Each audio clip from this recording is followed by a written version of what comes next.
In today's tooltip, we'll show you the last and the final type of insert, which is called the profile insert. So the operations required for the profile insert is the periphery profile and the periphery slice roughing. So this is not part of the standard profile software, but this is a standalone operation in the inserts software. This is generally used for laydown or axial cutting inserts, not for rotary inserts. And the grinding is done at the 12 o'clock position in the YZ plane. So the slice roughing is there to rough out if you have more material on an insert, and the periphery profile has all the options to import a DXF. You can set the clearance angles, the width, everything based on your drawings.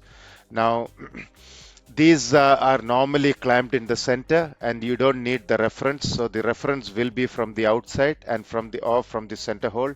So you only need digitized flat operation to locate the flat, and the number of sides are determined by the number of flutes, and that's what determines how many sides are there in an insert. So I've done a simple insert where you can see how the slice roughing and everything is done here.